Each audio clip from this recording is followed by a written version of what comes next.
Teman-teman yang dirahmati Allah Subhanahu wa taala, setiap orang tuh punya tempat favorit. Terlepas dari urusan agama, setiap kita punya tempat favorit selain masjid. Ada yang tempat favoritnya adalah beer house. Ada yang tempat favoritnya adalah tempat-tempat clubbing atau dugem. Ada yang tempat favoritnya adalah kafe. Ada yang tempat favoritnya bioskop. Ada yang tempat favoritnya mall. Ada yang tempat favoritnya off-road, naik gunung. Ada yang tempat favoritnya ke laut. Ada yang tempat favoritnya ke rumah teman. Macam-macam. Semua orang punya tempat favorit.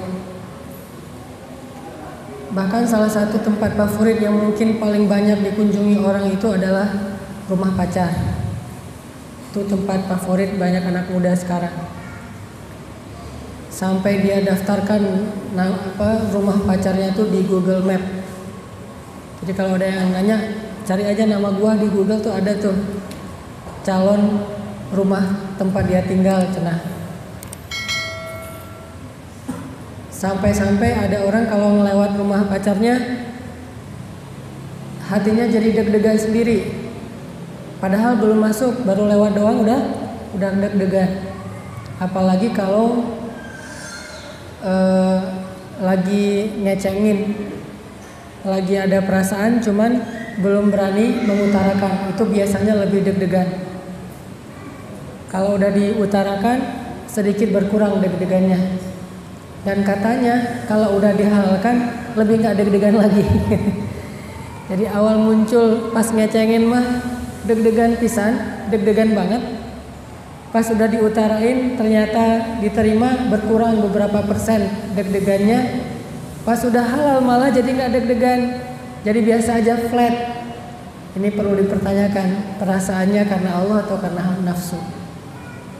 Yang jelas rumah orang yang dia cintai itu favorit buat dia. Kalau misalnya orang yang dia sayang, yang dia cintai itu suruh jemput, mau macet, mau hujan, mau nggak punya kendaraan, cuma bisa minjem motor temen, wah nggak ada penghalang. Karena cewek yang dia kecengin itu bilang, aku pengen keluar tapi nggak ada yang jemput, dijemput sama dia. Mau rumahnya dari sini, misalnya ke Bandung, dia jalanin tuh 3 jam, pokoknya jemput aja. Pernah nggak ngerasain jadi kayak orang gila gitu, tanpa batas? Jadi orang yang ketika ngelakuin sesuatu itu nggak ada penghalang. Ini bagi orang yang pernah jatuh cinta pasti tahu rasanya nih. Mau hujan, mau panas, mau macet, mau jauh, mau nggak punya kendaraan, mau nggak punya modal, pokoknya kalau udah dipanggil, dapat WA yang singkat banget, pengen keluar tapi nggak ada yang jemput, wah itu dibablas semuanya tuh.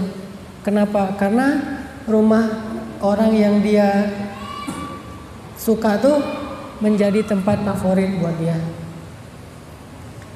Kalau punya kenangan, setiap kali lewat tempat yang dulu mungkin mereka sering datang ke sana, sering nongkrong di sana, terngiang-ngiang lagi masa lalu gitu ya.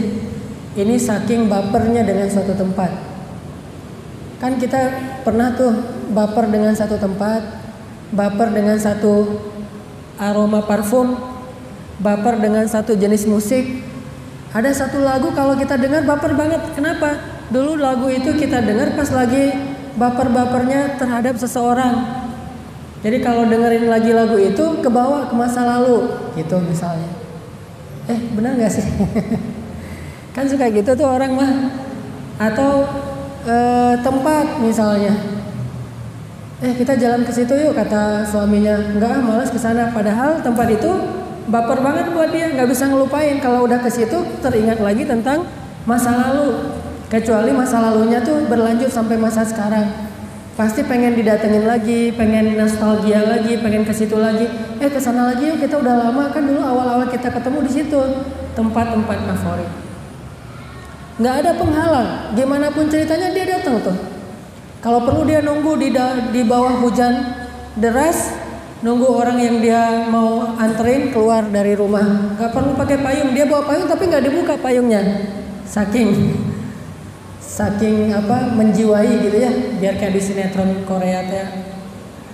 Bawa sih payungnya, cuman nggak dibuka biar terlihat sacrifice, terlihat berkorban, basah-basah. Terus naik motor, kalau cuma bawa jas hujan satu, dia yang pakai, kita mah nggak pakai di depan, maco gitu, nggak pakai jas hujan. Pulang-pulang udah cari antangin. Ini saking favoritnya, jauh juga dijalani. Sama kayak orang yang senang ke bioskop.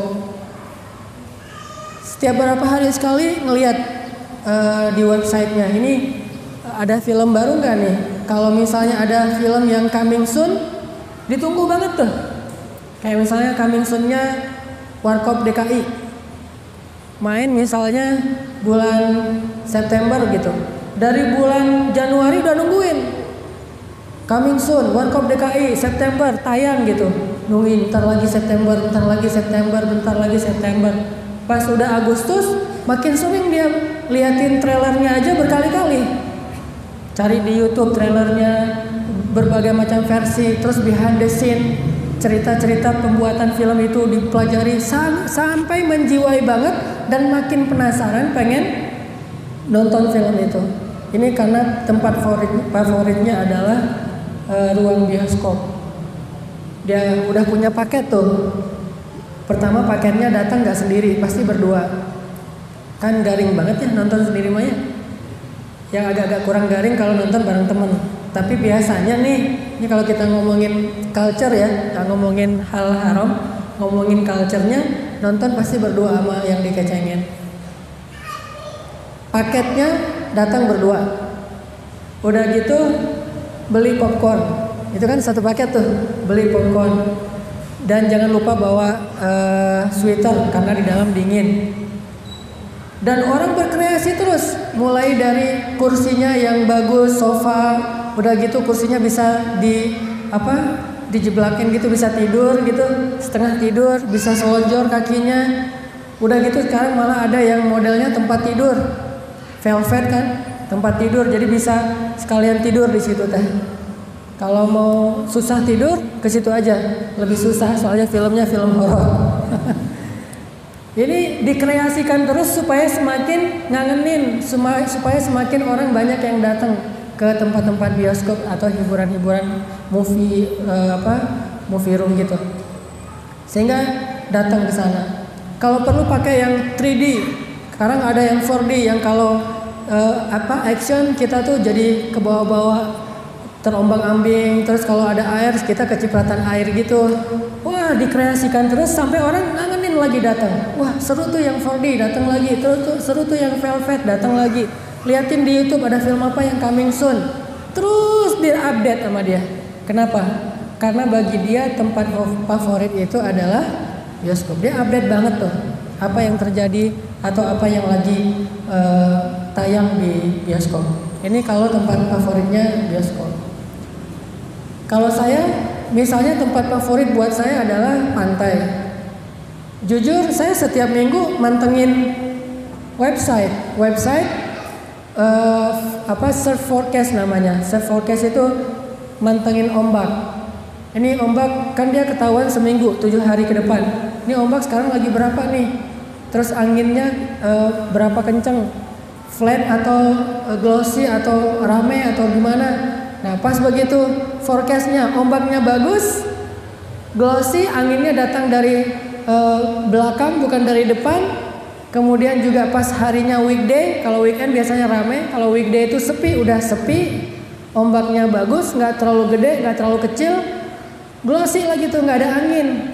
Wah, itu langsung siap-siap nelfon teman-teman, berangkat yuk. Gimana emang ombaknya berapa? Pas nih 2 meter misalnya. Ayo berangkat, siap-siap, langsung berangkat. Malam itu dapat forecast, malam itu juga berangkat. Walaupun jaraknya dari Bandung ke Batu Karas mungkin sekitar 6-8 jam, itu dijalanin. Tinggalin semua aktivitas. Kenapa? Ada panggilan ombak ya. Hayya ala surfing gitu kan. Ayo kita surfing. Wah, berangkat. Udah ada panggilan ombak teh. Sama teman-teman. Dan satu paketnya apa kalau surfing mah? Sama, berangkatnya nggak mau sendiri. Asiknya kan rame-rame. Jadi berangkat pasti ngajak teman. Kalau nggak ada teman nggak jadi berangkat. Biasanya asiknya tuh satu paket rame-rame. Ngajak teman minimal berdua. Jadi bisa ngobrol sambil nunggu ombak, sambil paddling misalnya berangkat. Sampai di sana harus bayar tempat nginep di sana mah. Satu tempat nginep satu malam misalnya 300.000 nggak masalah. Dan makan patungan misalnya, nggak masak beli terus patungan makan bareng. Dan paket yang lain itu biasanya suka bawa drone, itu satu paket tuh. Karena agak-agak mubazir, surfing nggak bawa drone, jadi nggak bisa pencitraan akhir zaman kan. Kan ada program pencitraan nih, pencitraan akhir zaman. Jadi udah satu paket bawa teman, bawa drone, bawa pilotnya. Udah gitu sampai di sana nanti paket lain kalau orang yang kurang beriman, paketnya adalah kehidupan malamnya. Siangnya surfing, malamnya bisa jamur. Jadi kalau nggak ada ganja mah ada jamur yang memang sama-sama bikin ya fly juga. Bisa jamur, bisa ganja, bisa segala macam. Minimal banget minum. Itu paketnya. Ini bagi yang senang pantai. Kalau yang senang misalnya off-road gitu, apalagi musim-musim yang nggak terlalu banyak hujan, wah ini enak nih kita ke gunung mana, akhirnya ngajak teman-temannya nyiapin segala macam motor atau mungkin sepedaan atau apapun, yang jelas dia ke gunung, 5 hari di gunung. Ada yang touring jauh misalnya sampai sebulan. Ini bagi yang senang tempat-tempat yang unik. Ada juga yang senang dengan mall. Mantengin apa tuh? Mantengin diskon. Ada yang kayak kalau di supermarket itu kayak midnight sale misalnya. Jadi ada midnight sale, dia mantengin terus. Oh lagi ada diskon. Setiap lewat mall itu pasti menoleh. Padahal sehari 2 kali tuh lewat mall, pas berangkat kerja sama pas pulang. Tapi noleh lagi, dan itu udah kayak otomatis gitu nolehnya. Sama kayak saya ya, kalau ngelewat warung mie Aceh itu pasti noleh. Tadi dari Depok ke sini mah dapat 2 tuh warung mie Aceh. Nggak sengaja noleh aja, mie Aceh. Udah otomatis tuh. Cuman nggak boleh berhenti, soalnya di sini ditunggu jam 4 jadi nggak bisa berhenti. Biasanya asal lewat kayak saya pulang ke rumah nih, jalan yang menuju ke rumah saya itu ada 2 tempat warung mie Aceh gitu. Istri saya selalu bilang gitu, lihat ya bentar lagi ada yang noleh. Bener noleh, asal lewat situ noleh lagi. Padahal ya itu juga. Sama kayak misalnya seorang perempuan yang senang mungkin dengan barang-barang diskon, apalagi kalau diskonnya lagi diskon barang branded, wah itu noleh sehari 2 kali. Itu wajib tuh, belum yang sunahnya ya. Itu yang wajibnya sehari 2 kali noleh. Lihat, oh belum diskon, sore belum diskon, besok belum diskon, terus saja kayak gitu. Memperhatikan, begitu ada diskon langsung datang. Wah diskon tuh, pulang langsung ganti baju balik lagi misalnya. Sama kayak kemarin misalnya lagi diskon brand-brand olahraga. Adidas diskon 50%, Nike diskon 50%. Kalau yang senang yang tadi Rip Curl, Quicksilver, apa misalnya Roxy diskon 50% all item gitu. Wah pasti rame-rame datang karena dipantengin terus. Kapan diskon? Soalnya kalau nggak diskon agak-agak lebar, sayang mau dibeli. Begitu ada diskon langsung datang ngantri kalau perlu. Sampai ada beberapa kafe ya, beberapa outlet itu diskonnya itu saking harganya tinggi, terus pas diskon orang ngantri sampai dijatah. Ngantri 1 jam udah lewat. Setelah itu tutup dulu. Begitu udah masuk close. Biarin orang di dalam beli-beli dulu, udah selesai dikasih waktu 30 menit. 30 menit beres. Buka lagi yang ini udah keluar, masuk lagi, close lagi 30 menit kayak gitu sampai malam dari pagi. Itu orang berbondong-bondong datang terhadap satu outlet yang lagi diskon. Terus dipantengin. Ini orang yang senang dengan belanja. Pertanyaannya, bagaimana dengan masjid? Apakah kita punya semangat ke masjid seperti semangat laki-laki yang lagi ngecengin cewek tadi tanpa hambatan? unlimited, kapan aja, sejauh apapun halangannya datang tuh, dan sampai deg-degan. Ini bentar lagi mau waktunya misalnya ke rumah dia, atau waktunya having date misalnya, itu udah mulai deg-degan dari siang, udah gonta-ganti OOTD gitu.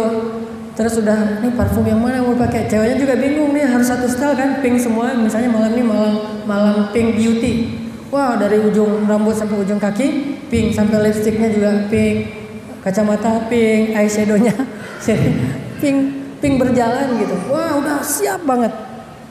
Apakah kita punya semangat kayak gitu ke masjid begitu mendekati waktu azan? Bentar lagi mau sholat nih, udah siap-siap, udah langsung bajunya yang bagus.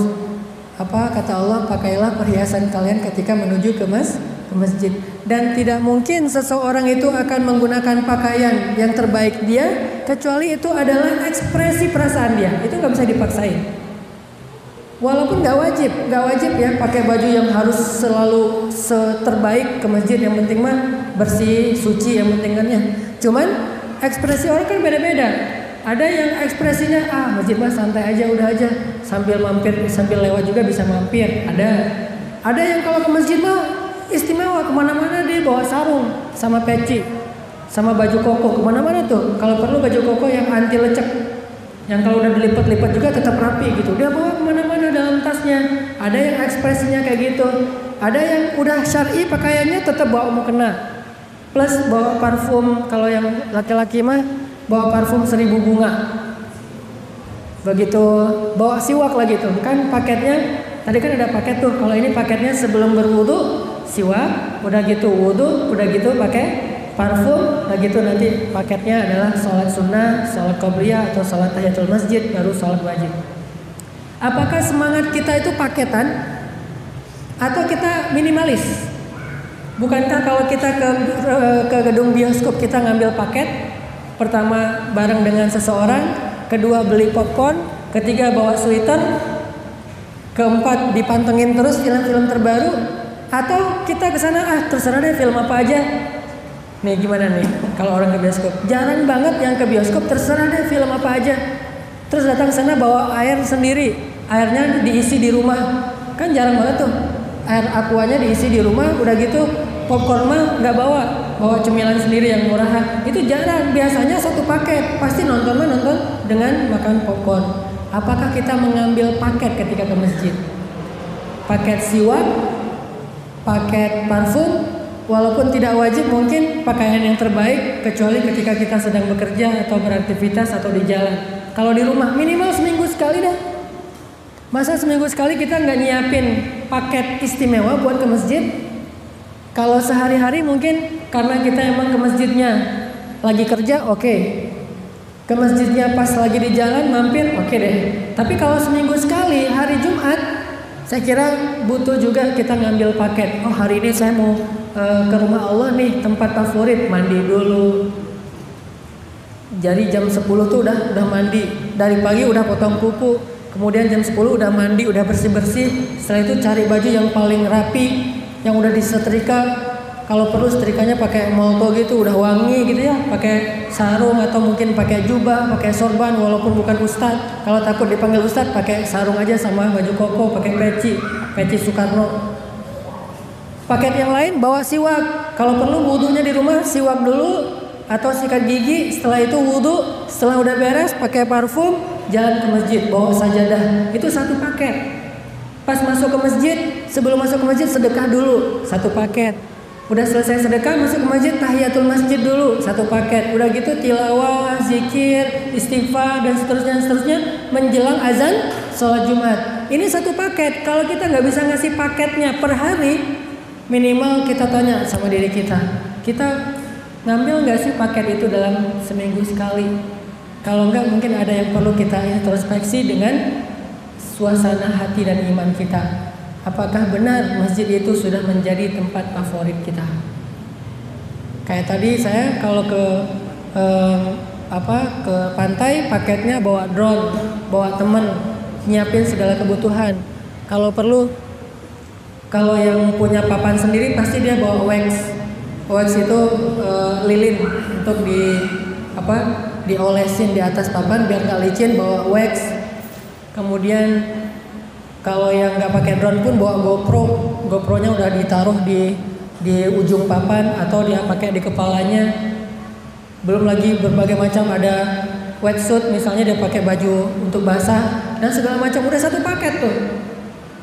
Apakah kita mengambil paket-paket itu ketika kita ke masjid sehingga mengekspresikan betapa bahagianya kita kalau ke masjid? Kalau nggak bisa setiap hari, minimal sehari sekali. Kalau nggak bisa setiap waktu ya, minimal sehari sekali pas waktu subuh mungkin. Yang insya Allah ngambil paketnya lebih gampang, soalnya bukan dalam suasana beraktivitas. Atau waktu maghrib mungkin pas udah pulang kerja jam 5, siap-siap langsung ke masjid, habis mandi wangi ke masjid pas maghribnya. Atau kalau nggak bisa pun setiap hari, minimal banget seminggu sekali. Yang lain mah nggak ngambil paket, udah aja kayak gitu. Yang penting sholat berjamaah, qabliyah, ba'diyah, tapi nggak sampai sesiap tadi, prepare-nya itu nggak well prepare kayak kita mau Jumatan. Inilah yang membedakan apakah kita benar-benar menjadikan masjid tempat favorit atau sekedar masjid itu rutinitas biasa dalam hidup kita. Dan jawabannya ada di dalam hati kita masing-masing. Karena tidak bisa dijawab dengan lisan. Jawabannya itu gimana perasaan kita kalau mau ke masjid? Biasa aja, atau senang, atau terpaksa, atau mungkin ada perasaan-perasaan yang lain. Itulah yang akan membedakan mukmin dengan orang yang imannya biasa-biasa aja. Maka dari itu coba kita renungkan firman Allah tentang ke masjid ya, yang paling populer mungkin surat At-Taubah ayat 18. Itu salah satu ayat tentang ke masjid yang paling populer.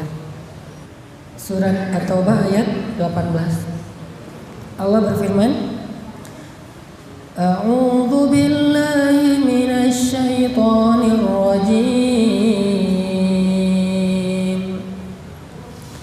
Innama ya'muru masajidallahi man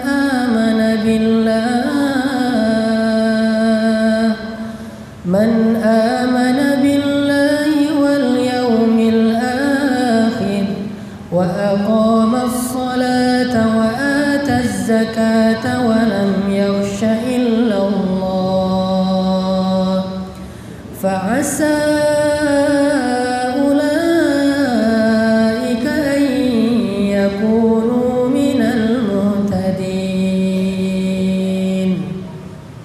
Sesungguhnya yang memakmurkan masjid-masjid Allah itu hanyalah orang yang beriman kepada Allah dan kepada hari akhir, dan orang yang mendirikan sholat, membayar zakat, dan tidak takut kecuali hanya kepada Allah.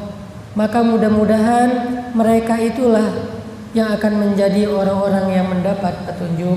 Shadaqallahul adzim.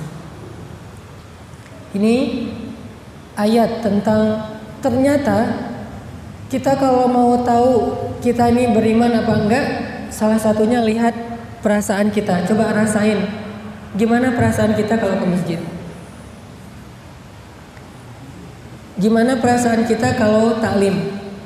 Kalau ke taklim kita semangat jauh-jauh. Tadi ada yang cerita jauh-jauh datang macet-macet hanya pengen ikut taklim. Mudah-mudahan kita bersaksi dia adalah orang beriman. Udah mantengin nih, kalau di Instagram Ustadz A, Ustadz B, Ustadz C segala macam, kita pantengin terus. Ustadz ini ada di mana sekarang? Ustadz ini ada di mana sekarang? Terus aja dicari. Kayak kita mantengin ombak atau mantengin coming soon, film-film terbaru. Judulnya apa? Penasaran, pengen datang ke dalam taklim-taklim para ustaz, para ulama. Berarti dia orang yang memakmurkan masjid. Ada iman di dalam hatinya. Dan kalau kita termasuk orang kayak gitu, bersyukurlah terhadap nikmat iman yang Allah berikan kepada kita. Karena ini nggak bisa dibuat-buat, nggak bisa dipaksain. Kaki boleh melangkah dengan terpaksa. Mungkin fisik boleh duduk di masjid karena terpaksa. Kebetulan lagi istirahat di masjid ada taklim. Kebetulan lagi renovasi masjid ada taklim. Mungkin bisa, tapi perasaan hati nggak bisa dipaksa. Rasa nyaman dan tidak nyaman itu nggak bisa dipaksain. Sehingga kalau hati kita ngerasa nyaman di dalam masjid, berarti kita punya ciri-ciri orang beriman. Harus bersyukur, alhamdulillah sekarang dikasih rasa nyaman. Dulu mah boro-boro ke masjid, dengar azan aja malas. Sholat di rumah juga jarang, sering bolong-bolong. Sekarang malah semangat ke masjid, penasaran. Dia ngepoin, dia mantengin terus taklim-taklim di mana, misalnya di Masjid Meruya, di Masjid Sunda Kelapa, di masjid mana. Dia pantengin terus, ada taklim apa sekarang, ada taklim apa sekarang, sampai mabuk taklim coba. Ini kan berarti punya perasaan yang gak bisa dibuat-buat nih. Dan itu harus disyukurin. Sebagaimana firman Allah di surat Al-Hujurat, walakinnallaha habbaba ilaikumul imana wa zayyanahu fi qulubikum wa karraha ilaikumul kufra wal fusuqa wal isyan ulaika humur rasyidun. Akan tetapi Allah lah yang menjadikan kalian cinta kepada keimanan, dan Allah menjadikan rasa cinta itu terasa indah di dalam hati kalian. Itulah orang-orang yang mendapat petunjuk. Fadlan minallahi wa ni'mah. Dan itu adalah anugerah, gift dari Allah Subhanahu wa taala. Gak bisa dibuat-buat. Sedangkan kalau hati kita ngerasa belum nyaman di dalam masjid, maka kita harus banyak-banyak istighfar. Harus banyak-banyak minta ampun kepada Allah. Dan memang itulah jawaban paling jujur bahwa hati kita tuh masih lemah imannya, atau bahkan mungkin hampir tidak ada iman. Karena Allah mengatakan innama ya'muru masajidallah man aman. Yang mau memakmurkan masjid-masjid Allah, yang ngerasa nyaman di masjid Allah itu cuma orang yang beriman. Kalau enggak mungkin akan merasa nyaman. Nyaman duduk dalam taklim cuma orang yang beriman. Nyaman sholat berjamaah cuma orang yang beriman. Nyaman sholat sunnah cuma orang yang beriman. Nyaman itikaf cuma orang yang beriman. Nyaman tilawah dan zikir cuma orang yang beriman. Kalau yang lain nyamannya karena lagi renovasi masjid, nyamannya karena kebetulan masjid itu tempat untuk ngampar, untuk tidur-tiduran, untuk duduk istirahat mah kayaknya terasnya asik, nyaman nih. Kalau itu bukan memakmurkan masjid, tetapi mendatangi masjid. Kalau memakmurkan masjid, amalannya sholat, amalannya sedekah, amalannya zikir, amalannya tilawah, amalannya tarbiyah atau taklim, amalannya itikaf, amalannya dakwah, amalannya bahkan jihad. Kalau ini yang membuat kita merasa nyaman di dalam masjid, insya Allah kita perlu bersyukur karena itu nikmat, gift dari Allah Subhanahu wa taala. Innama ya'muru masajidallahi man aman. Udah gitu kita bandingin rasa nyaman ini dengan yang tadi, gedean mana? Bukan nggak boleh kita senang dengan tempat-tempat favorit tadi ya, kecuali beer house atau clubbing itu oke lah, itu tempat-tempat yang dilarang. Tapi kalau sekedar kafe, sekedar mall, sekedar laut, sekedar hutan dan seterusnya, tempat-tempat yang masih mubah, boleh-boleh aja kita favorit ke tempat-tempat kayak gitu. Tetapi lebih gedean mana nih perasaan excited kita antara ke masjid dengan tempat-tempat tadi? Gedean mana? Bagi yang senang jalan-jalan, lebih excited mana nih? Jalan ke rumah Allah atau jalan-jalan? Bagi yang senang ke kafe, lebih excited mana nih? Nongkrong di kafe atau itikaf di masjid? Dan jawabannya tetap yang paling jujur itu kita paling sendiri masing-masing yang tahu. Orang lain nggak tahu karena jawabannya itu istafti qalbak, tanya kepada hatimu. Hati yang bisa menjawab. Jadi bukan nggak boleh ke tempat-tempat yang masih mubah tadi ya, cuman nggak boleh tempat itu lebih membuat kita excited daripada masjid. Kalau ini yang terjadi berarti tingkat keimanan kita masih lemah. Jadi mau mengukur diri kita mukmin gampang, ukur aja perasaan excited kita kalau di masjid dengan di luar masjid. Kalau sama udah mending nih. Kalau masjid lebih besar, wah ini dah insya Allah man aman, dialah orang yang beriman. Tanya kepada istafti qalbak, tanya kepada hati kita masing-masing. Dan mungkin jawabannya akan menyadarkan kita. Ketimbang kita bilang, ya sih kalau di masjid mah alhamdulillah nyaman, lisan itu yang ngomong teh. Lihat aja saya nyaman nih di masjid. Itu fisik yang menjawab. Jangan tanya fisik, jangan tanya lisan. Tanya hatinya. Mana lebih besar rasa bahagia antara datang ke rumah Allah dengan datang ke tempat-tempat favorit yang mubah tadi. Innama ya'muru masajidallahi man aman. Itu udah klop tuh.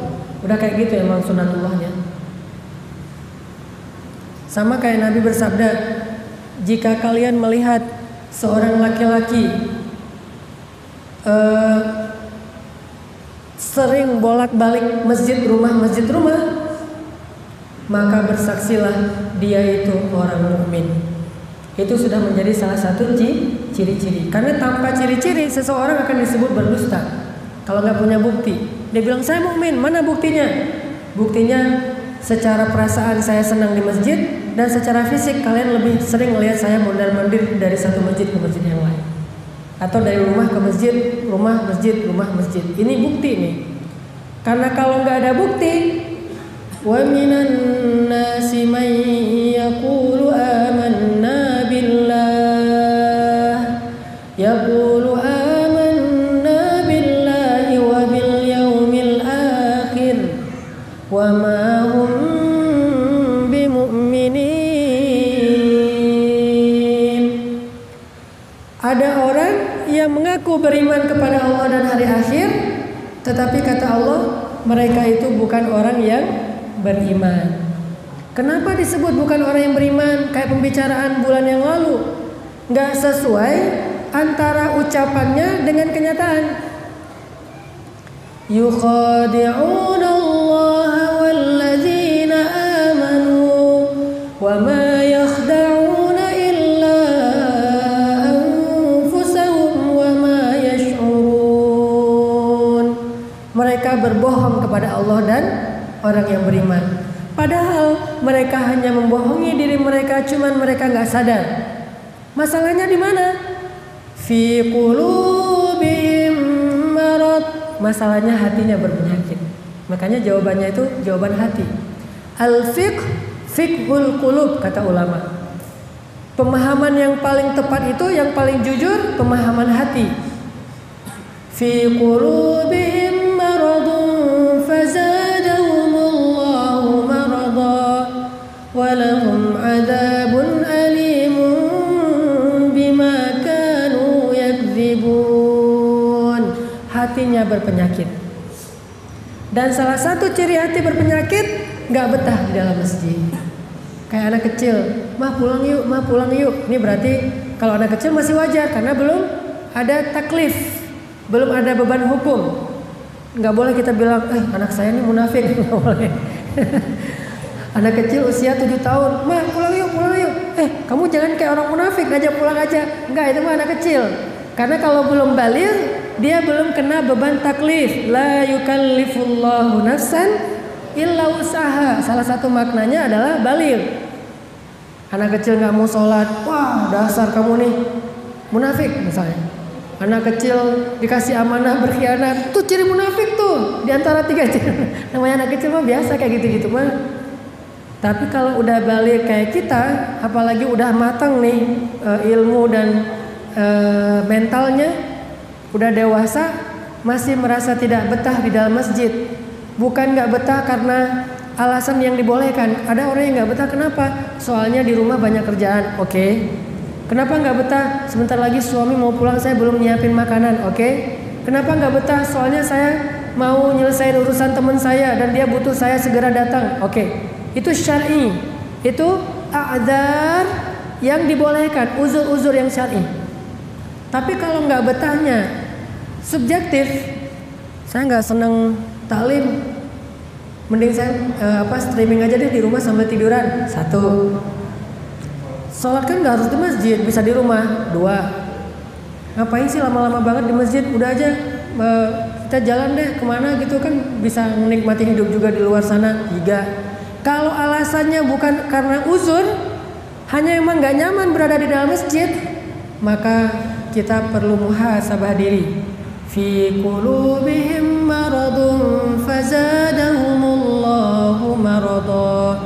Bukan untuk menilai orang lain, karena orang lain kita harus husnuzon. Iltamis li akhika alfa udhrin. Carilah untuk saudaramu 1000 alasan.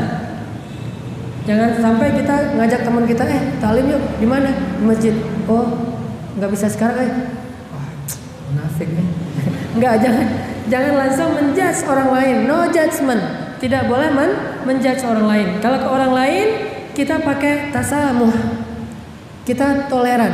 Kita husnuzon. Oh, mungkin dia lagi ada kerjaan. Oh mungkin sampai 1000 alasan. Kalau nggak sanggup bikin 1000 alasan, mending nggak usah macam-macam mikirin tentang orang lain. Udah aja mikirin diri sendiri. Kalau ke orang lain tasamuh, kalau ke diri sendiri tasyaddud. Itu Umar tuh. Kalau ke orang lain dia tolerir. Kalau ke diri sendiri dia mah keras. Kita dibalik. Kalau orang lain keras banget, ke diri sendiri sayakan banyak alasan. Terus kita pakai alasan kalau Umar tuh pasti marah. Kalau ke dirinya Umar keras memang, ke keluarganya dia keras, tapi ke orang lain dia sangat toleran dan dia berhusnuzon, kecuali dalam urusan-urusan yang halal, urusan yang haram dan urusan yang wajib. Itu mungkin agak sedikit ditegasi. Makanya muhasabah diri kita tentang rasa nyaman kita berada di dalam masjid. Apalagi kalau misalnya mungkin kita nyaman sih di ta'lim di masjid, soalnya ustadznya lucu misalnya. Kalau ini beda, bukan masjidnya, tapi stand up komedinya yang kita senang. Kenapa ustadznya? Wah, itu ustadznya kayak Uus misalnya. Ustadznya kayak Calontong misalnya. Nah, ini mah beda. Ini mah senangnya karena entertain, bukan karena makmurnya masjid. Walaupun nggak salah, nggak masalah juga kalau ada seorang ustadz kadang-kadang membuat suasana lebih agak renyah selama tidak berlebihan. Itu hal yang boleh-boleh aja, asik-asik aja. Cuman kalau yang kita cari itu hanya itu, sehingga kalau ustadznya berubah, jangan, saya malasnya kalau ustadz itu terlalu serius, terlalu boring, terlalu ngebosenin misalnya. Ini berarti ada sesuatu yang perlu kita perbaiki di dalam hati kita. Innama ya'muru masajidallah man aman. Coba bandingkan, setelah kita sering ke masjid, sekarang bandingkan perasaan kita di masjid dengan di tempat-tempat favorit tadi, lebih excited mana? Kalau sama, udah mending. Kalau lebih excited di masjid, wah ini mah keren banget. Dan kita harus banyak bersyukur. Alhamdulillahilladzi hadana lihada. Kayak gitu ngomongnya. Segala puji bagi Allah yang telah memberi saya hidayah kepada kebaikan ini. Alhamdulillahilladzi hadana lihada. Kemudian poin kedua adalah Rasulullah SAW mengatakan khairul bilad indallahi masajiduha, atau biqa. Ada beberapa riwayat hadis, sebaik-baik tempat di muka bumi di sisi Allah Subhanahu wa taala adalah masjid, dan seburuk-buruk tempat di muka bumi di sisi Allah adalah aswaq atau pasar. Perlu kita kasih catatan pinggir, ini bukan berarti kita harus di masjid terus dan gak boleh ke pasar. Apalagi sekarang pasar-pasar mah udah pasar modern, mall, masjidnya juga bagus-bagus ya. Di mall udah ada masjid. Jadi bisa dibilang sebaik-baik tempat dan seburuk-buruk tempat mah udah nyatu sekarang teh. Pasar dan masjid udah nyatu. Jadi syubhat namanya. Enggak, bercanda. Kalau dulu kan jelas nih hak batil. Sekarang hak batil kan jadi yaltamis, jadi nyampur gitu ya. Yalbis, jadi nyampur. Berarti udah agak-agak syubhat gitu. Kata orang. Enggak, ini berarti udah mengangkat derajat pasar dengan adanya masjid. Jangan dibalik ya. Itu di pasar tuh ada masjid keren loh. Soalnya masjidnya ada di pasar yang paling keren. Jangan sampai masjid ini jadi keren gara-gara pasar. Harusnya pasar itu jadi keren gara-gara masjid. Pasar, saya males ke mall itu, kenapa nggak ada masjidnya? Itu keren. Ke sana yuk. Mallnya keren loh. Tapi soalnya gimana? Ada kok, ada masjidnya di basement misalnya. Ini mah berarti masjid diangkat oleh pasar. Orang datang ke sana tuh gara-gara pasar. Masjid mah kebetulan juga ada di basement, ya udah. Walaupun karpetnya nggak pernah diganti. Sampai kalau kita mau sujud harus tahan nafas. Kalau 4 kali sujud atau 8 kali sujud, 8 kali pas i'tidal siap-siap, tahan nafas, Allahu Akbar. Kalau imamnya khusyuk banget lama tuh, akhirnya habis juga nafasnya. Aduh ini imamnya, saking nggak nyamannya karpet yang nggak pernah diganti misalnya. Tapi ada beberapa masjid alhamdulillah sekarang beberapa mall yang masjidnya udah bagus. Bahkan beberapa perumahan atau apartemen yang udah one stop living udah ada masjidnya. Cuman lucunya ya, saya dulu pernah ikut pelatihan properti. Dulu saya pernah usaha properti kecil-kecilan, ikut kayak training gitu, training properti. Kebetulan yang trainernya itu bukan muslim, jadi dia bikin beberapa kriteria properti yang susah dijual. Satu, yang dekat dengan kuburan. Kalau itu saya bilang, oh oke deh kalau gitu. Saya juga malas cari rumah yang dekat kuburan. Satu, soalnya kalau kata orang Sunda, sieun, takut gitu. Rumah dekat kuburan. Dua, di bawah tegangan tinggi. Jadi jangan beli rumah di bawah tegangan tinggi karena jualnya susah. Yang saya nggak setuju tiga nih, dekat masjid. Dan kata dia, soalnya berisik. Ya, untung dulu belum ditaruh di sosial media, bisa di demo itu ya. Dia bilang kalau dekat masjid jangan, soalnya susah jualan rumah yang dekat masjid, berisik kata dia. Hah? Saya langsung, perasaan saya selama ini ya, kalau nyari rumah cari yang dekat masjid, biar gampang ke masjidnya. Tapi ternyata emang market riset dia itu non muslim. Terutama teman-teman yang dari Chinese misalnya nyari rumah pasti kan yang jauh dari masjid tuh. Soalnya di masjid suka ada sholawatan, suka azan, suka kadang-kadang ada acara gitu, jadi ramai, menurut mereka kurang nyaman. Kalau kita sebagai muslimah pasti nyari nyari rumah yang dekat masjid. Walaupun sebetulnya dulu di zaman Nabi ada yang kayak gitu. Seorang laki-laki dari Bani Salamah mau beli tanah yang dekat masjid, mau dibangun rumah. Nabi tanya, memang rumah kamu di mana? Di Bani Salamah ya Rasul. Terus saya pengen beli rumah di sini biar dekat dengan masjid. Nabi bilang sebaik-baik yang sholat itu adalah yang paling jauh rumahnya dari masjid. Terus dia nggak jadi beli rumah di dekat masjid. Kalau kita sholat satu shaf, ini pahalanya mah yang paling banyak tergantung jaraknya ke masjid. Makin jauh rumahnya dari masjid, makin banyak pahalanya. Walaupun yang dekat rumahnya ke masjid juga bisa dapat pahala banyak, dengan syarat sebelum ke masjid tawaf dulu, muter-muter keliling-keliling komplek dulu. Ngapain lo? Biar jauh dari masjid. Ini agak-agak lebay mungkin ya. Tapi maksudnya di situ ada semacam motivasi dari Rasulullah. Nggak masalah kalau rumah kamu jauh dari masjid, karena justru langkah kaki yang semakin banyak menggugurkan dosa dan mengangkat derajat. Walaupun nggak masalah juga kalau rumahnya di sebelah masjid. Bukankah rumah Nabi itu satu dinding sama masjid? Rumahnya Aisyah di sebelah masjid. Jadi Nabi rumahnya di sebelah masjid. Cuman Nabi mengatakan kepada anak Bani Salamah tadi, udah nggak usah beli tanah di sini, soalnya yang paling besar pahalanya yang paling jauh dari masjid. Sehingga dari situ muncul sebuah rumus fikih, kaidah fikih. Rumusnya al-jaza ala qadril masyaqqah. Balasan Allah itu terhadap amalan seseorang tergantung tingkat kesulitan dalam beramal. Jadi kalau orang beramalnya sama-sama sholat berjamaah, shaf pertama takbiratul ihram bareng dengan imam, maka balasannya tergantung tingkat kesulitan mereka dalam melaksanakan ibadah itu. Misalnya anak muda sama orang tua, masjidnya naik tangga, maka orang tua dapat pahala lebih gede daripada anak muda. Kenapa? Untuk naik tangga aja orang tua udah ngos-ngosan. Kedua, rumahnya lebih jauh yang mana? Ternyata yang di sebelah kanan rumahnya lebih jauh, maka pahalanya lebih gede daripada yang rumahnya lebih dekat. Atau secara fisik, yang kedua ini cacat, dia buta misalnya, atau dia pincang, tapi dia mau ke masjid, maka pahalanya lebih besar daripada yang fisiknya sempurna. Al-jaza ala qadril masyaqqah. Balasan itu tergantung tingkat kesulitan dalam beramal. Jadi kalau teman-teman di sini ada yang datang taklim ke Meruya, jaraknya jauh, macet-macetan, hujan-hujan, terus juga perjalanannya lama, sejam 2 jam, maka pahalanya lebih besar daripada yang rumahnya di dalam satu komplek. La tayas, jangan berputus asa, dan la tahzan, jangan berkecil hati, karena Allah Subhanahu wa taala tidak mau curang dalam memberi balasan kepada hambanya. Masjid itu tempat yang paling Allah suka di muka bumi. Sehingga orang yang paling Allah suka di muka bumi yang paling sering ke masjid. Jadi analoginya ke sana. Kalau kita mau tahu siapa orang yang paling dicintai Allah di muka bumi, adalah orang yang paling sering ke tempat yang paling Allah suka.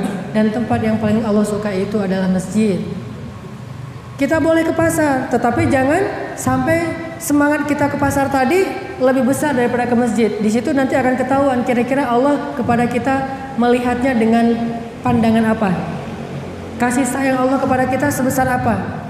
Kita jadi orang yang levelnya di mata Allah derajatnya seperti apa. Istimewa, VIP, VVIP, atau economic class, atau biasa aja. Tergantung sesering apa kita ke rumah Allah Subhanahu wa ta'ala. Makin kita sering memakmurkan masjid, maka itu akan mengangkat derajat kita di hadapan Allah Subhanahu wa ta'ala menjadi orang-orang yang istimewa. Makanya Allah Subhanahu wa ta'ala berfirman tentang masjid yang pertama dibangun. Kalau kita baca surat At-Taubah juga, itu ada di ayat 108 ya, tentang bagaimana Allah cinta kepada orang-orang yang memakmurkan masjid, karena memang masjid ini tempat yang paling Allah cinta. Di ayat 108 itu Allah berfirman, La taqum fihi abada lamasjidun ussisa 'ala taqwa min awwali yawmin ahaqqu an taquma fihi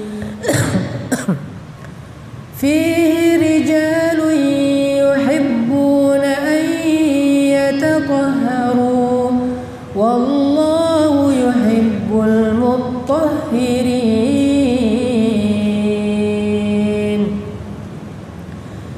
La masjidun ussisa 'ala taqwa, sungguh masjid yang dibangun atas dasar ketakwaan, min awwali yaumin, sejak hari pertama dia dibangun, ahaqqu an taquma fih, lebih berhak untuk didirikan sholat di dalamnya. Fihi rijalun, di dalamnya ada banyak laki-laki, yuhibbuna ayyatatahharu, suka untuk membersihkan diri. Wallahu yuhibbul mutahhirin, dan Allah suka, cinta kepada orang-orang yang membersihkan diri. Jadi masjid ini adalah tempat yang paling Allah cinta. Sehingga orang yang datang ke masjid adalah tamu Allah, dan mereka lah hamba-hamba Allah yang paling Allah istimewakan, yang paling Allah cinta. Setiap kali kita memakmurkan masjid Allah, Allah memakmurkan surga kita di akhirat. Setiap kali kita datang ke rumah Allah, maka Allah Subhanahu wa ta'ala mendatangi surga kita dan mendandani surga kita. Setiap kali kita datang ke rumah Allah, setiap kali itu juga Allah menjatuhkan rahmat dan kasih sayangnya kepada kita.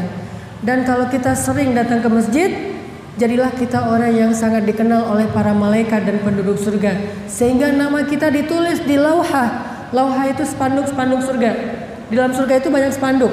Ada kain panjang digantung di pohon-pohon surga dan ditulis namanya, dan nama yang ditulis di sana benar-benar nama yang ada di KTP kita, kecuali kalau kita pakai nama panggilan yang lain. Misalnya di KTP nama kita Dewi, itu susah ditulis di sana. Jadi nama-nama yang tidak boleh itu nggak ditulis di surga. Namanya Wisnu nggak akan ditulis.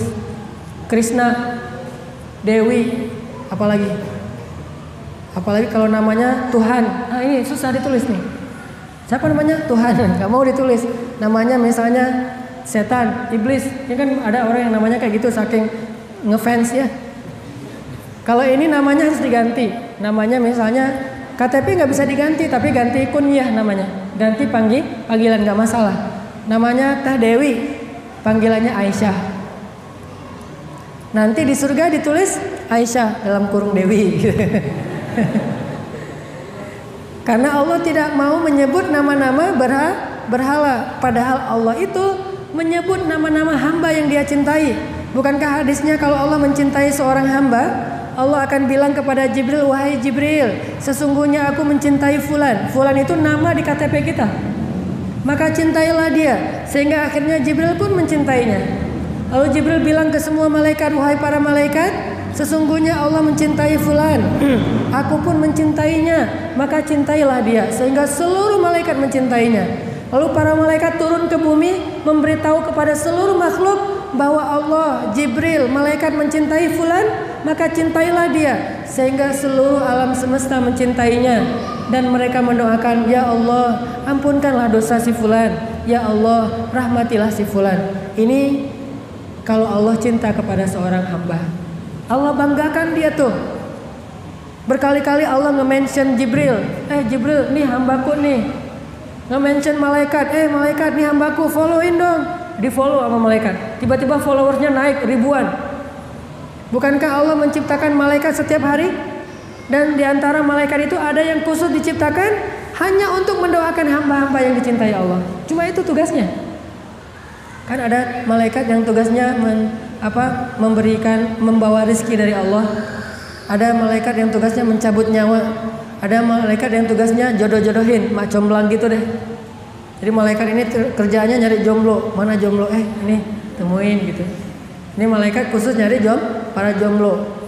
Terutama jomblo-jomblo fisabilillah dicariin sama dia. Ada juga malaikat yang tugasnya khusus, yaitu apa? Mendoakan orang-orang yang dicintai Allah. Jadi diciptakan, hari dia diciptakan, hari itu juga dia bilang, ya Allah, ampuni si fulan, ya Allah, maafkan si fulan, ya Allah, rahmati si fulan. Ada malaikat, dan setiap hari ada malaikat yang Allah ciptakan kayak gitu. Saking Allah cinta kepada hamba-hambanya dan ingin didoakan oleh lebih banyak malaikat. Mungkin dia nggak terkenal di bumi, bukan selebgram di bumi, tapi dia selebgram di langit. Nanti kalau di padang mahsyar ketemu sama malaikat, malaikat kan nggak pernah lupa ya. Sifat pelupa kan cuma manusia kan.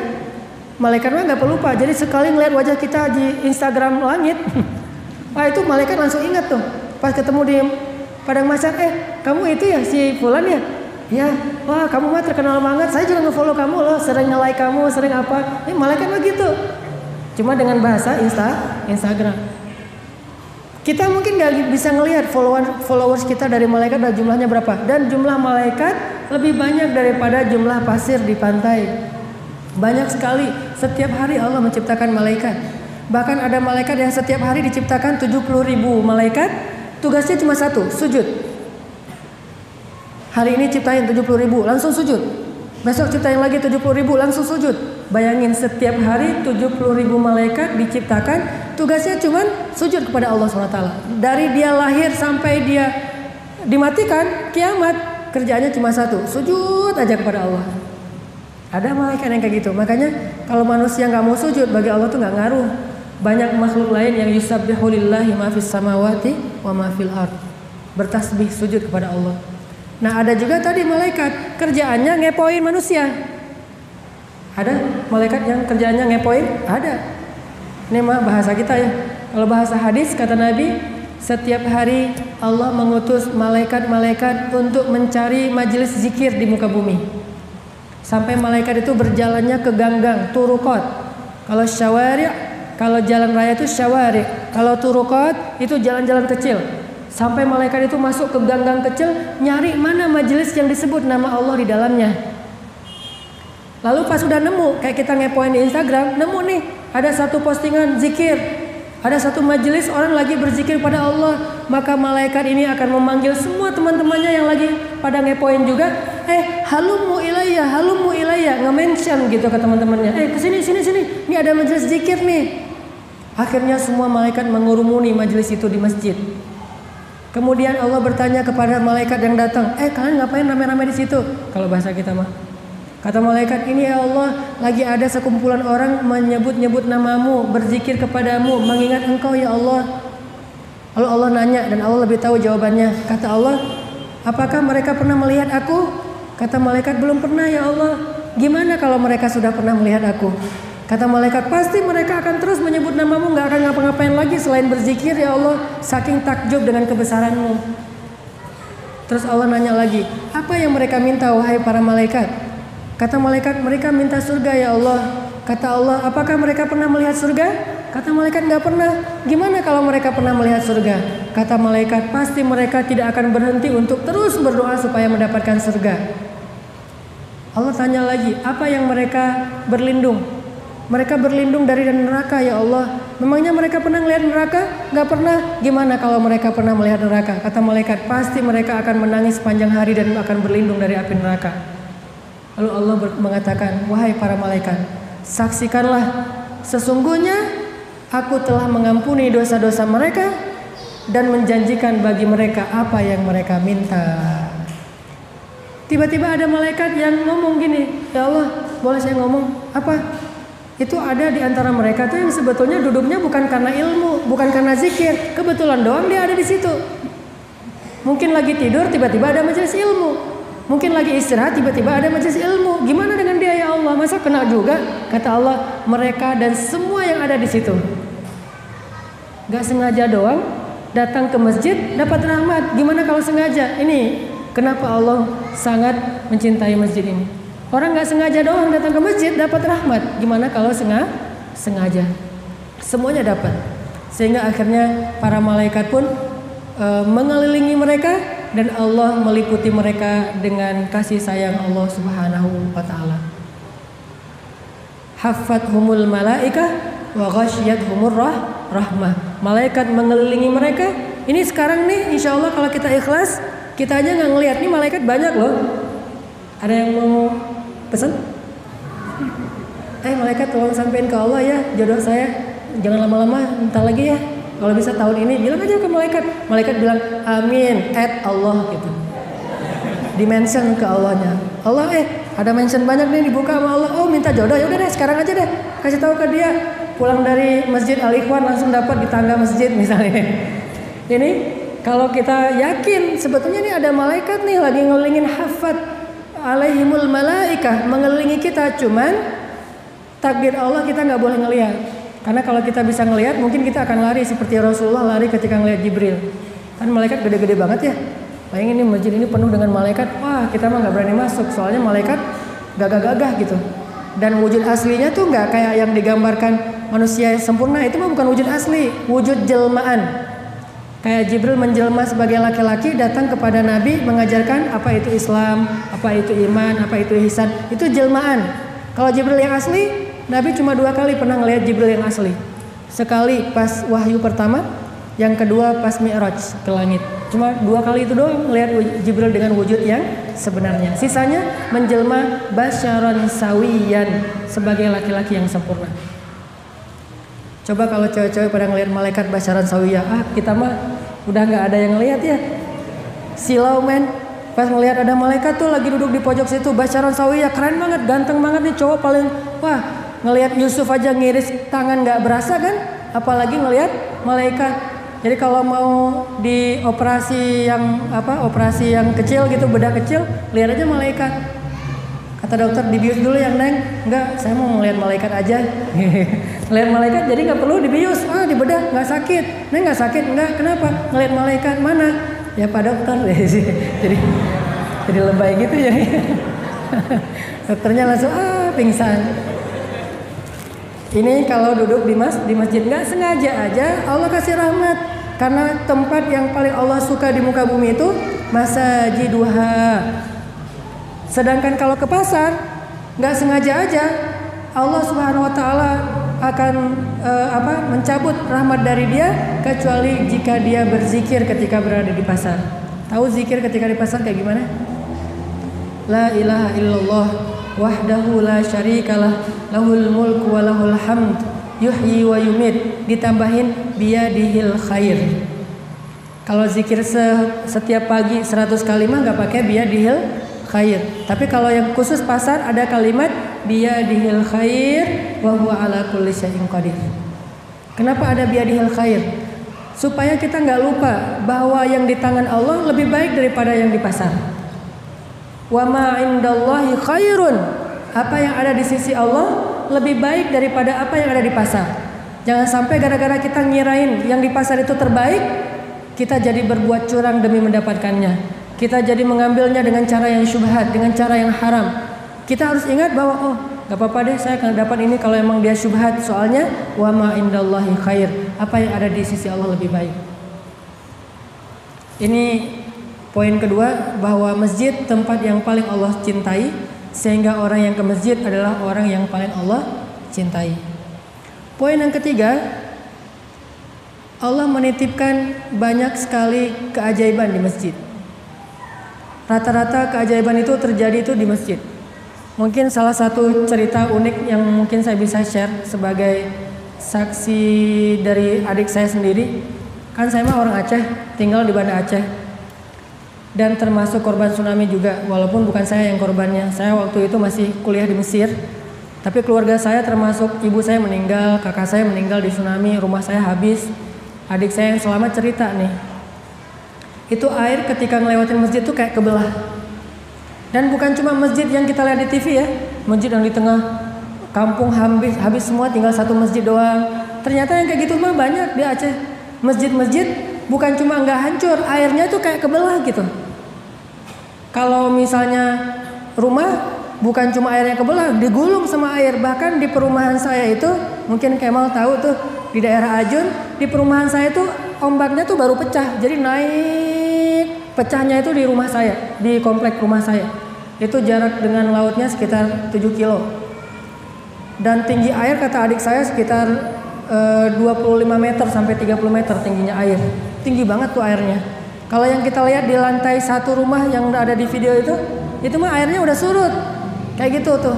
Tinggal satu lantai rumah, lantai kedua nggak kena. Kalau pas awal-awal naik, itu pohon kelapa tuh tenggelam. Pohon kelapa di Aceh kan tinggi-tinggi. Pohon kelapa pantai soalnya itu tenggelam kata adik saya. Dan suaranya tuh kayak suara letupan-letupan, kayak ada yang nabrak-nabrak dinding pecah gitu. Dari kejauhan mereka kira itu angin. Adik saya lari duluan, kan dia laki-laki, cowok lari duluan. Ibu sama kakak saya ketinggalan di belakang karena perempuan. Pas dia udah lari duluan, dia ingat ibu, balik lagi. Emak ketinggalan, akhirnya dia balik lagi. Harusnya dia mungkin gak akan gulung ombak kalau dia lari duluan, tapi karena ingat emak sama kakak, dia balik lagi. Pas balik, udah kelihatan airnya hitam, tinggi naik. Kayak ada gedung yang datang tinggi banget gitu, sampai kayak menutupi matahari, saking ada kayak ada bayangnya. Karena udah nggak mungkin lagi lari dan airnya cepet banget, akhirnya adik saya, kakak dan ibu tuh pegangan tangan menghadap ke air, jadi kayak film gitu. Dan kata adik saya benar-benar pegangan tangan. Kita pegangan tangan, udah nggak niat lari lagi, udah nggak mungkin lari, udah zikir-zikir. Pas kena air kegulung kayak blender gitu, di dalam air kerasa gitu, kelepas tangan ibu dengan kakak, adik saya di tengah kelepas. Pas udah kelepas, udah nggak tahu apa-apa lagi. Tiba-tiba adik saya pingsan, sadar-sadar udah nyangkut di atap rumah orang. Itu yang membuat dia selamat. Tapi punggung dia kebelah, kaki dia ininya habis ke baret gitu dengan seng atau balok atau apa, pokoknya kebelah aja. Sampai kelihatan tulang, di sini juga kelihatan tulang. Cuma alhamdulillah selamat. Sekarang tinggal di Riau, udah punya pesantren, udah jadi kiai sekarang dia. Nah, ibunya sama kakak udah kegulung, udah terblender gitu. Pas udah air surut ternyata ketemu di halaman rumah, nyangkut kena pohon, akhirnya nggak sampai ke bawah air dan dikuburkan secara massal. Dia cerita pas kejadian itu, saya punya adik dua-duanya korban tsunami, tapi selamat dua-duanya. Yang satu udah lari duluan, yang gede mah lari nggak balik. Kalau yang kecil lari balik lagi nih, yang gede lari aja, lari sampai ke masjid. Kata dia, saya heran melihat ketika saya lihat di masjid, airnya tuh sampai di masjid tuh nggak masuk ke masjid, ngebelah gitu airnya tuh. Allah kasih mujizat sehingga beberapa masjid memang benar-benar seolah-olah nggak kena tsunami sama sekali, padahal bangunan di sekelilingnya tuh habis semuanya. Bayangin kekuatan air bisa bawa kapal PLN ya, yang berat banget itu berapa ribu ton, berapa juta ton tuh sampai ke tengah kota. Setelah sampai di tengah kota nggak bisa dibalikin lagi ke laut. Cuma ombak yang bisa bawa, nggak ada teknologi yang bisa membawa balik kapal itu ke laut sehingga jadi museum tsunami. Nggak ada yang sanggup. Dan di bawahnya itu rumah-rumah penduduk udah kelindes sama kapal PLN yang gede banget. Dan ketika saya pulang ke Aceh, saya ngelihat kapal PLN-nya satu masjid ini dengan halamannya tuh kapal doang, malah lebih gede lagi itu di tengah kota. Kekuatan air kayak gitu, tapi bisa bikin masjid yang terbuat dari, kan di sana mah banyak masjid yang terbuat dari papan, itu masih berdiri utuh loh. Ini keajaiban Allah SWT. Rumah habis, tempat-tempat ibadah yang lain habis, cuma rumah Allah Subhanahu Wa Taala yang berdiri kokoh, seolah-olah tidak disentuh oleh air sama sekali, ngebelah airnya. Ini artinya ada keajaiban di masjid. Sehingga siapapun yang menginginkan keajaiban dalam hidupnya, datanglah ke rumah keajaiban. rumah Allah Subhanahu wa taala itu masjid. Makin kita sering ke masjid, makin banyak keajaiban terjadi dalam hidup kita. Ada masalah ke masjid, tinggal di mihrab masjid, nggak mau mendatangi istrinya. Beberapa belas malam, hampir 1 bulan nggak datang ke rumah istri-istrinya. Sampai akhirnya istri-istrinya khawatir, ini kita diceraikan apa enggak ya, kok Nabi nggak pernah mau datang ke kita lagi. Kita samperin nggak mau ngomong, diam aja Nabi mah di mihrab masjid. Ini keajaiban terjadi di rumah tangga Nabi gara-gara ke masjid. Akhirnya istri-istri Nabi termasuk Aisyah penasaran dan khawatir, jangan-jangan Nabi sudah menceraikan kita. Maka mereka pun mengutus Abu Bakar As-Siddiq. Ya Abu Bakar, pergilah ke Rasulullah, bujuklah Rasulullah, tanya ke Rasulullah apakah Rasulullah sudah menceraikan kami. Kalau tidak, datanglah ke rumah kami minta maaf. Akhirnya Abu Bakar datang ke Rasulullah. Rasulullah lagi berzikir di mihrab. Abu Bakar datang, ya Rasulullah, itu istri-istrinya lagi pada khawatir. Gimana tuh ya Rasul? Kata Abu Bakar. Rasulullah diam aja, nggak mau ngajak ngomong Abu Bakar. Diam aja. Akhirnya Abu Bakar balik lagi ke rumah istrinya, ke rumah anaknya istri Rasulullah itu Aisyah. Gimana ayah? Nggak ada jawaban dari Rasulullah. Makin khawatir. Abu Bakar aja nggak bisa ngebujuk Rasul. Sampai berkali-kali datang nggak berhasil.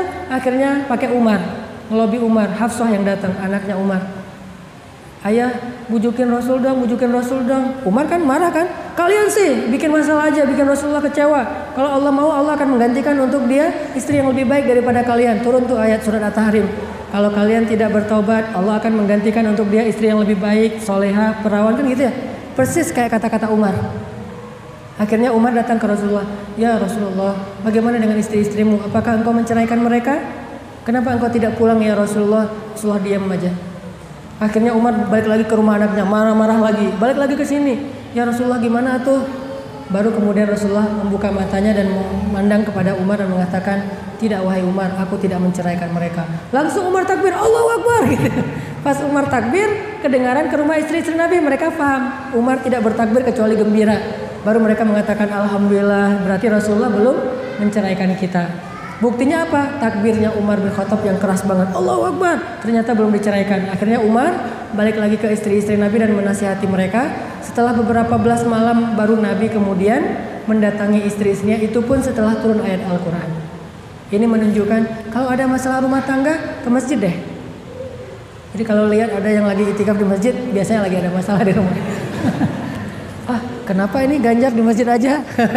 Lagi ada masalah. Saya kadang-kadang suka dicurigai sama teman-teman di Al-Latif.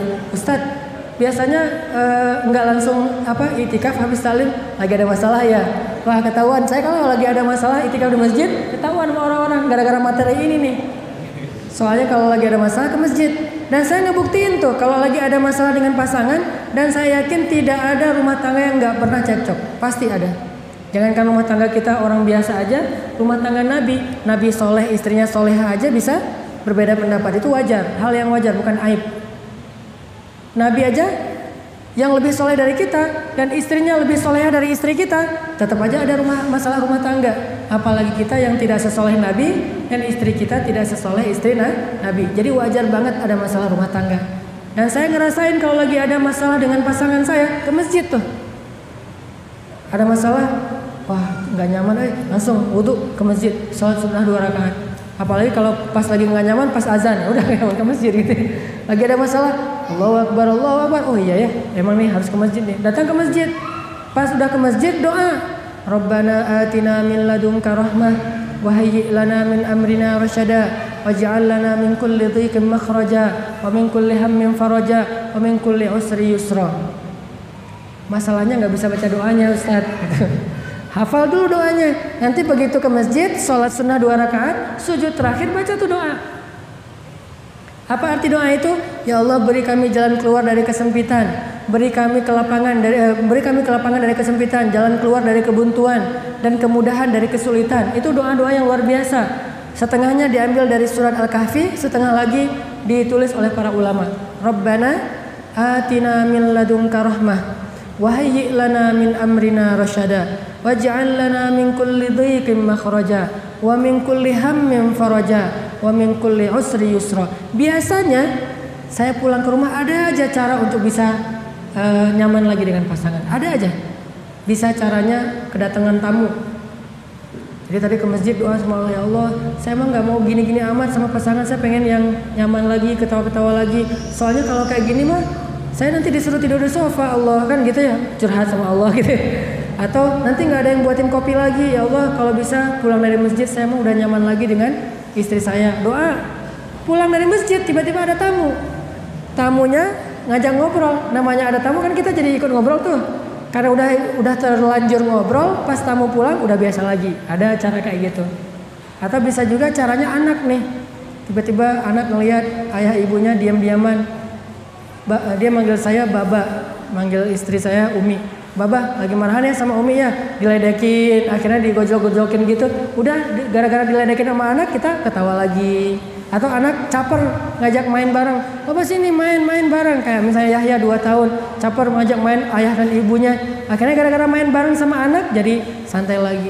Atau anak ngajak keluar, udah lama nih nggak jalan bareng, udah lama nih nggak nonton, misalnya ada film kartun bagus tuh untuk anak-anak, dia juga mantengin.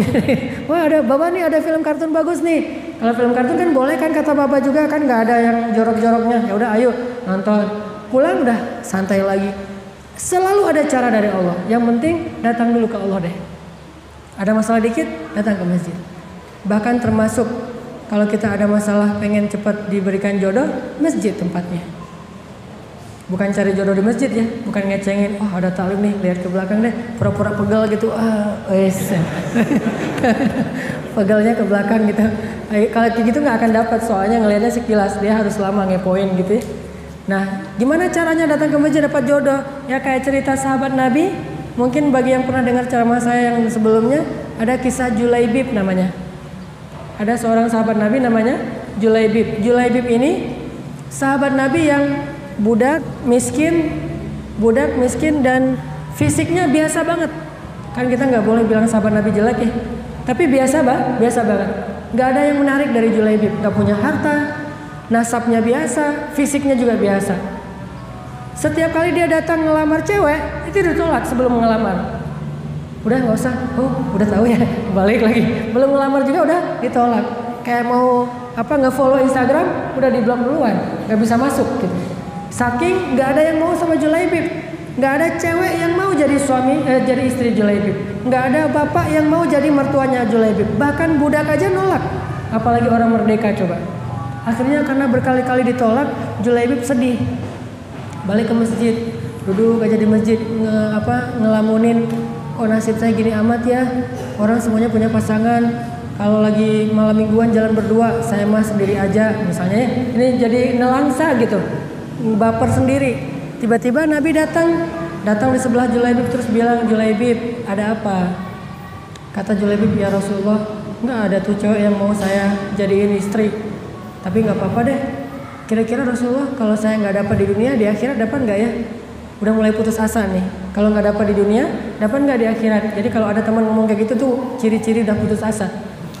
Udah sering ditolak kali ya. Ya udah deh, saya mah nikahnya di surga aja. Itu mah bahasa-bahasa putus asa. Julaibib udah mulai putus asa. Kira-kira kalau nggak dapat di dunia, di akhirat dapat nggak ya Rasul? Kata Rasulullah, tenang aja Julaibib. Kamu akan Allah berikan istri di dunia dan di akhirat. Yang cantik, yang solehah, yang kaya, yang baik di dunia dan di akhirat. Julaibib kaget. Rasulullah bercanda, tapi dia serius. Rasulullah bercanda pengen penegasan aja. Rasulullah bercanda, beneran kata Rasulullah. Gimana ceritanya? Kaifa dzalik ya Rasulullah? Gimana ceritanya ya Rasulullah? Kata Rasulullah, coba kamu pergi ke kepala suku Fulan bin Fulan. Bilang ke dia, Rasulullah melamar anak kalian, putri kalian untuk nikah sama saya, sama Julaibib. Datang Julaibib. Beneran nih Rasulullah, beneran. Pakai nama saya deh. Pakai nama sakti nih Rasulullah. Assalamualaikum. Waalaikumsalam. Julaibib pembantu Rasulullah. Mangga masuk. Apa yang bisa kami bantu untuk Rasulullah? Nggak ada titipan salam dari Rasulullah. Oh ya, alaika wa alaihissalam. Ada apa Julaibib? Kata Julaibib, ini malu-malu mau ngomong gimana ya, saya susah mau ngomongnya gitu. Malu-malu gitu kan. Akhirnya Julaibib bilang, udah nggak usah malu-malu, udah kayak orang lain aja, ngomong aja. Julaibib, ada apa tuh? Julaibib bilang, Pak, ini ada titipan dari Rasulullah. Titipan apa? Rasulullah ingin melamar anak bapak. Oh gitu? Untuk saya. Kalimat untuk sayanya nih yang bahaya nih. Kalau untuk Rasulullah mah siapa sih yang nggak mau jadi mertua Rasul kan?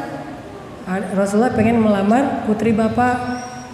Untuk sayanya tuh ada spasi dulu, ada jeda, bikin orang deg-degan, udah semangat, jatuh lagi. Hah? Untuk kamu mau nolak langsung nggak enak. Ini mah utusan Rasulullah kan, pesanan Rasulullah, mau diterima lebih nggak enak lagi. Coba gimana? Akhirnya mikir, oh gitu ya, beneran ini teh dari Rasulullah. Ya kamu nggak lagi mimpi gitu. Beneran ini dari Rasulullah. Oh gitu ya. Ya udah Julaibib gini aja, kamu tunggu ya, saya pengen musyawarah dulu sama istri saya mau minta pendapat istri. Oh boleh pak, tungguin ya di ruang tamu. Dia ke belakang nih si bapak, mama sini mah, musibah. Ada apa pak? Wah ternyata ada Julaibib di depan. Emang kenapa dengan Julaibib? Ya dia datang bawa Nabi lagi tuh.